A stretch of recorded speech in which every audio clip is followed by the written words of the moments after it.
Hello dear friend, welcome to my channel. आज हम लोग बात करेंगे डायमेंशनल एनालिसिस, जो कि आपके एग्ज़ाम पॉइंट ऑफ व्यू से काफ़ी इम्पोर्टेंट है। डायमेंशनल एनालिसिस, इससे एक न्यूमेरिकल आता है ना। तो इसमें हमको दो मेथड पढ़ना है, रिले मेथड और बकिंघम पाई थ्योरम मेथड। तो डायमेंशन एनालिसिस क्या है? It is the method to determine a model testing for a research purpose, है ना। टू फाइंड और testing the model for the research purpose. तो ये जो है कि हम लोग डायमेंशनल एनालिसिस करते हैं फॉर द मेकिंग ऑफ और मॉडल टेस्टिंग।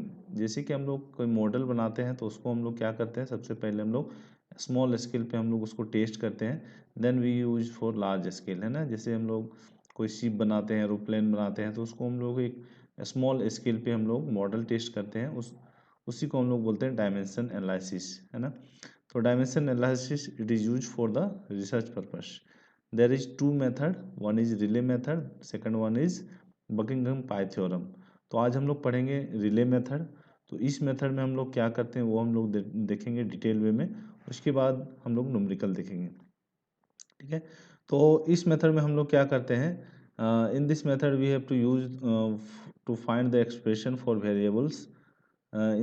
जनरली हम लोग यहाँ पे जो वेरिएबल्स जो इस मेथड में जो हम लोग लेते हैं, वो हम लोग 3 और 4 वेरिएबल तक ही हम लोग सॉल्व कर पाते हैं, और फिर अगर इससे ज़्यादा हो जाता है तो फिर वो कॉम्प्लिकेटेड हो जाता है, ठीक है।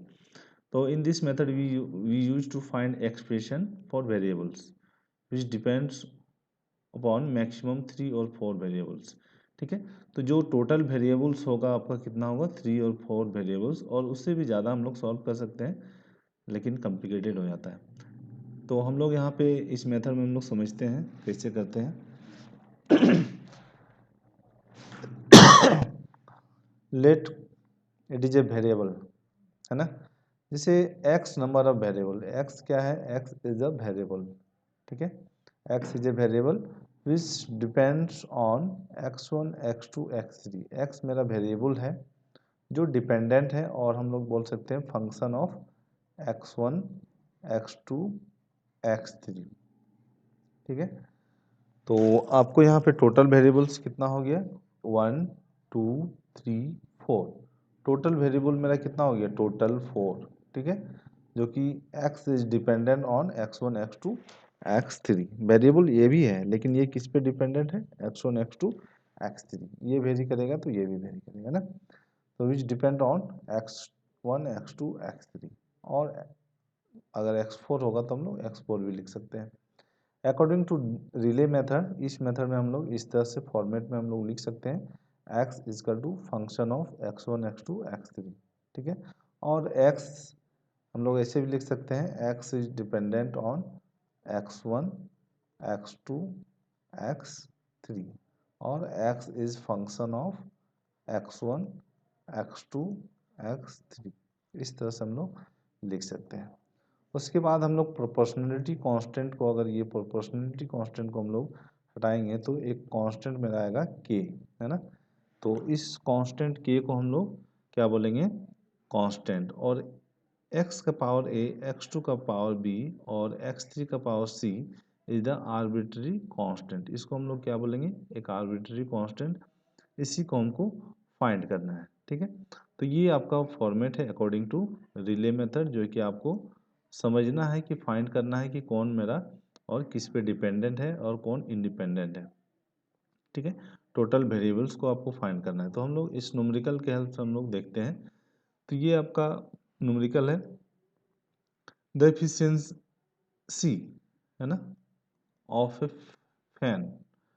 जो एफिशिएंसी है डिपेंड ऑन, है ना, that means efficiency is a function of, हम लोग बोल सकते हैं डेंसिटी, ठीक है, then viscosity mu of the fluid, the angular velocity omega, and diameter D of the rotor, and the discharge, and another is discharge.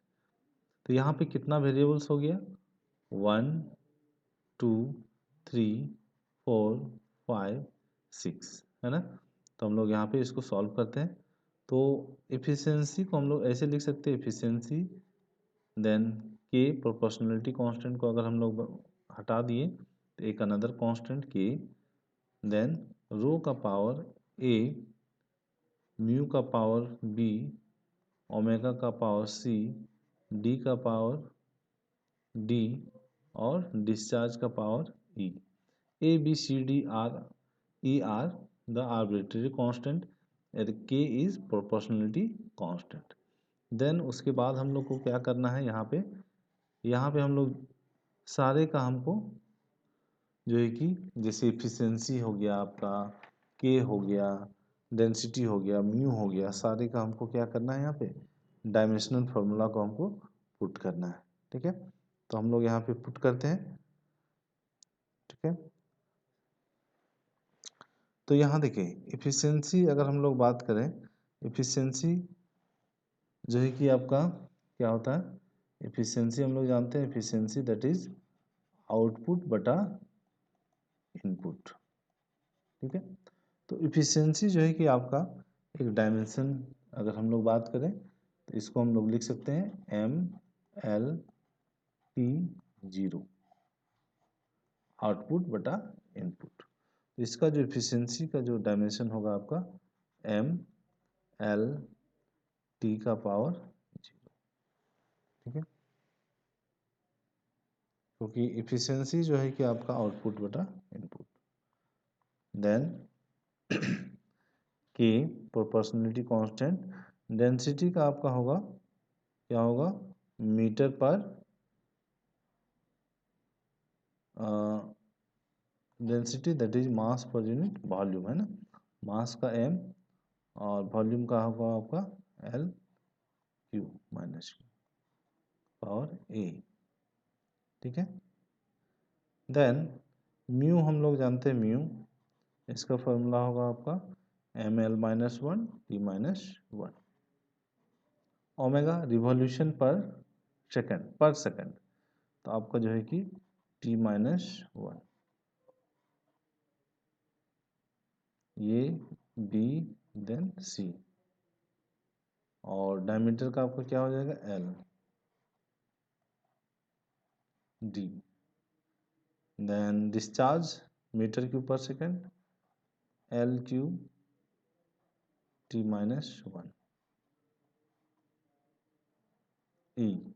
ठीक है, तो इस तरह से मैंने सारे का डायमेंशन यहाँ पे पुट किया, L mu omega diameter discharge. ठीक है, देन इसको हम लोग रीअरेंज कर सकते हैं, ये के इजकल टू रीअरेंज करना है, एम का पावर कितना पावर है यहाँ पे सारे का हमको लिखना है, एम यहाँ पे कितना है ए, यहाँ पे कितना है बी, यहाँ पे कितना है जीरो, देन कुछ नहीं, तो एम का पावर कितना हो गया ए प्लस बी। ठीक है, सिमिलरली एल का पावर कितना हो गया, यहाँ पे माइनस थ्री ए, यहाँ पे कितना हो गया minus one B minus B, L यहाँ पे डी है सिर्फ, यहाँ पे क्या है, यहाँ पे तीन और ये थ्री प्लस थ्री, इस तरह से हम लोग लिख सकते हैं। ठीक है, देन टी का अगर हम लोग बात करें तो यहाँ टी नहीं है, यहाँ T minus one B minus B, T यहाँ माइनस सी, यहाँ पे क्या है माइनस ई। ठीक है, इसमें किसी तरह का डाउट नहीं है, एम का पावर जीरो, एल का पावर जीरो और टी का पावर जीरो। इफिशियंसी का डायमेंशन आपको ये हो गया है ना। देन हम लोग क्या करेंगे, इक्वेट करेंगे, क्या करेंगे इक्वेट करेंगे, इक्वेट क्या करेंगे, power of M, power of M, power of L, power of T. ठीक है, तो एम को अगर हम लोग इक्वेट करेंगे, इक्वेटिंग पावर ऑफ एम, ठीक है, on equating power of M.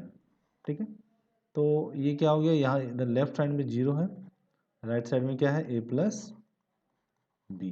ठीक है, then on equating power of L, 0 is equal to -3a minus B plus D plus 3e। ठीक है, सेकेंड इक्वेशन मिल गया। Then third equation on equating power of T, 0 is equal to -b minus C minus सी। बहुत ही ध्यानपूर्वक करना है so that mistake ना हो, क्योंकि एक बार मिस्टेक हो गया तो फिर कैलकुलेशन बहुत ही डिफिकल्ट हो जाएगा। तो ये तीन इक्वेशन मिल गया, तो हम लोग यहाँ से लिख सकते हैं, पहला इक्वेशन से क्या लिख सकते हैं, a is equal to minus B. ठीक है, और यहाँ से हम लोग क्या लिख सकते हैं, 3a b, ठीक है, d प्लस 3e। और यहाँ से हम लोग लिख सकते हैं इस इक्वेशन से, थर्ड इक्वेशन से पहले लिख लेते हैं a, और यहाँ से लिख सकते हैं c इजकल टू, यहाँ से c और b किसी को भी फाइंड कर लीजिए, c is equal to b plus e। नहीं समझ में आया? देखिए ये minus C is equal to B plus E, तो हम लोग लिख सकते हैं c इजकल टू, यहाँ से लिख सकते हैं c is equal to minus of b plus E, है ना, यहाँ पे माइनस होगा, यहाँ पे माइनस होगा, थर्ड इक्वेशन। ठीक है, यहाँ से हम लोग d फाइंड कर सकते हैं सेकेंड इक्वेशन से, d is equal to 3a 3a plus b plus 3e। ठीक है, और क्या लिख सकते हैं, 3ab प्लस 3e। तो ये 3a 3b, ये आपका 3a हुआ ना। हाँ, यहाँ से a is equal to minus B put कर सकते हैं यहाँ पे। ठीक है, इस इक्वेशन को सॉल्व कीजिए, 3a इजकल टू हम लोग लिख सकते हैं minus 3b plus b plus 3e। तो यहाँ से इसको हम लोग सॉल्व कर सकते हैं, d is equal to minus of 2b plus, नहीं ये माइनस हो जाएगा, ये माइनस हो जाएगा क्योंकि ये d है, इस d को हम लोग -3 को उस साइड ले जाएंगे तो ये आपका माइनस ऑफ 3e। ठीक है, ध्यान रखिएगा, माइनस ऑफ 3e, ये इक्वेशन 2। तो हम लोग a फाइंड कर लिए, a is equal to minus B. ठीक है, then d is equal to this, then c is equal to b plus e। ठीक है, तो हम लोग यहाँ पे लिख सकते हैं। अब हम लोग क्या करेंगे, यहाँ पे जो मेरा पावर है इस जगह पे a के जगह पे हम लोग पुट करेंगे -b। ठीक है, b के जगह पे हम लोग b पुट करेंगे, c के जगह पे हम लोग क्या पुट करेंगे, this b plus e। Then d के जगह पे हम लोग क्या पुट करेंगे, -2b माइनस 3e, और e के जगह पे हम लोग e पुट करेंगे। ठीक है,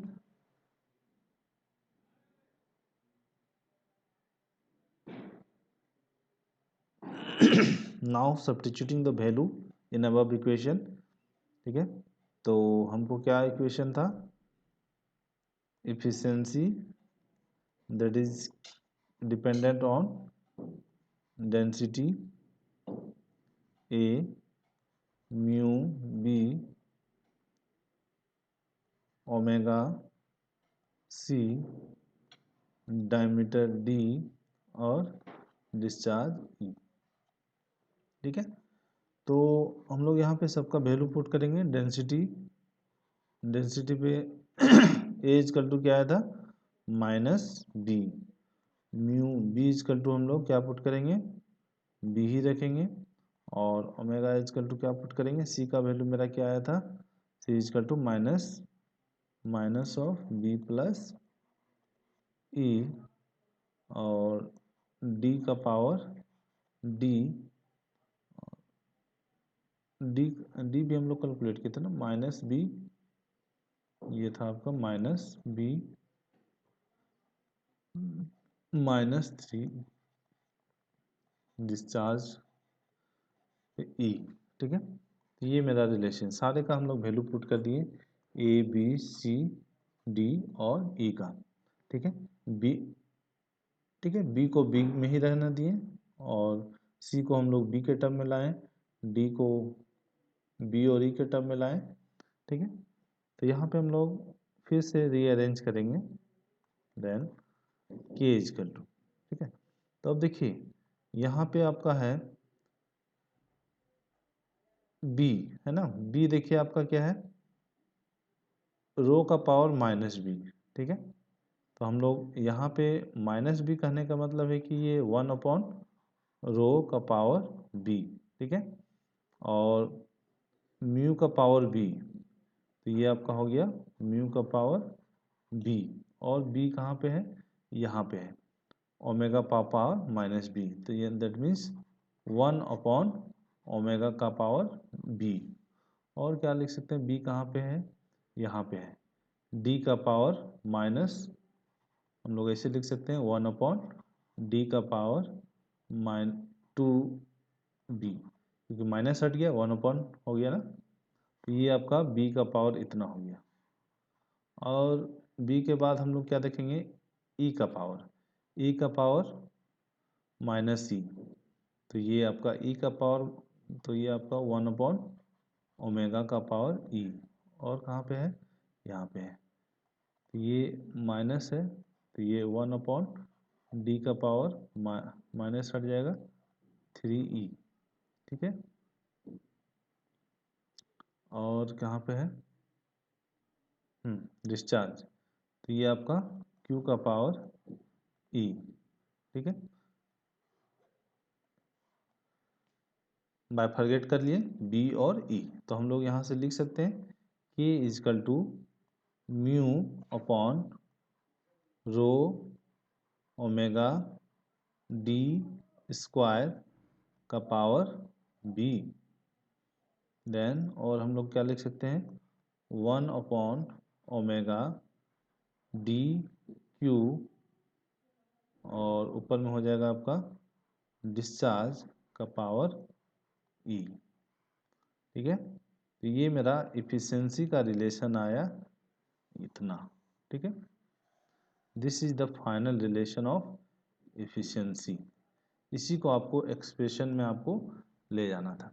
तो इसमें आपको क्या करना है, ए बी सी और डी ई जो है कि आपको फाइंड करना है, किसी दो अननोन टर्म के रिस्पेक्ट में आप फाइंड कर सकते हैं। जैसे हम लोग यहाँ पे फाइंड किए ए इजकल टू माइनस बी, हम लोग यहाँ पे फाइंड कर लिए डी, तो आप चाहते तो यहाँ पे बी के टर्म में भी आपको यहाँ बी निकाल सकते थे, बी इजकल टू दिस, है ना, तो आप किसी एक अननोन टर्म में आप फाइंड कर सकते हैं। देन हम लोग यहाँ पे सी फाइंड किए, C is equal to B plus E. ठीक है, C is equal to minus of B plus E, है ना, तो यहाँ से हम लोग तीन इक्वेशन से हम लोग ए बी सी, तो यहाँ पे देखिए अगर जैसे कि थ्योरम में ही बताया गया है कि अगर वेरिएबल्स 3 और 4 होगा तो हमको सॉल्व करने में इजी होगा, है ना, सॉल्व करने में इजी होगा, मैक्सिमम 3 और 4 वेरिएबल्स। अगर 4 से ज़्यादा हो जाएगा तो फिर ये डिफ़िकल्टी आएगा, दैट मीन्स अननोन टर्म में चला जाएगा। तो जैसे कि यहाँ पे देखिए इसमें आपका वेरिएबल्स कितना है, 1 2 3 4 5 6, there is 6 variable in this question. तो यहाँ पे जो है कि हमको डिफ़िकल्टी आ सकता है, दैट मीन्स आपको जो है कि वेरिएबल्स को किसी दो अननोन टर्म के रिस्पेक्ट में आपको जो है कि फाइंड करना पड़ेगा। तो यहाँ पे हमको पहला जो एक्सप्रेशन है आपको लिखना है एफिशिएंसी, एक तरफ जो डिपेंडेंट है और ये आपका किस पे डिपेंडेंट है ना। जैसे आपका efficiency dependent on density, mu, omega, diameter, discharge, ये हम लोग लिख लिए है ना। जैसे कि आपको हम लोग यहाँ पे लिखें efficiency is directly proportional to this. Then हम लोग प्रोपोर्शनलिटी कांस्टेंट को हटा के हम लोग के लिखें। देन हम लोग सारे का हम लोग क्या किया, डायमेंशनल फार्मूला हम लोग पुट कर दिए और ए बी सी को हम लोग इक्वेट कर लिए फ्रॉम लेफ्ट साइड और right side of power of M, power of L, power of T. तो यहाँ से हम लोग को 3 इक्वेशन मिला on equating power of M, equating power of L, then T, है ना। तो 3 इक्वेशन से हम लोग तीनों का वैल्यू निकाल लिए किसी 2 अननोन टर्म के रिस्पेक्ट में। देन हम लोग यहाँ से एक रिलेशन हम लोग फाइंड कर लिए, बी जो यहाँ पे क्या क्या है, बी और ई, है ना। तो दोनों को सेपरेट कर लिए, बी को एक साइड और ई को एक साइड, और देन हम लोग फाइनली हम लोग एक एक्सप्रेशन हम लोग फाइंड कर लिए इफिशियंसी के रिस्पेक्ट में। तो इसी तरह से आपको सॉल्व करना है और प्रैक्टिस करना है। आपको ये वाला कैलकुलेशन वाला पार्ट में आपको काफ़ी ध्यानपूर्वक करना होगा केयरफुली, सो दैट मिस्टेक कम हो। जैसे कि मेरे मेरे भी यहाँ मिस्टेक हो गया था, अगर ये मिस्टेक हो जाता तो फिर हमको वहाँ पे एक्सप्रेशन में कुछ अलग एक्सप्रेशन आया था। ठीक है, तो नेक्स्ट मेथड जो हम लोग देखेंगे पाई थ्योरम।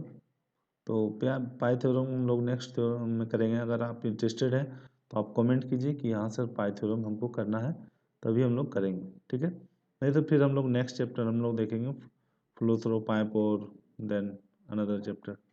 आपको कमेंट में बताना है कि कौन सा आपको चैप्टर करना है। ठीक है, और उससे पहले आपको क्या करना है, सब्सक्राइब कर लेना है मेरे चैनल को। Thank you for watching.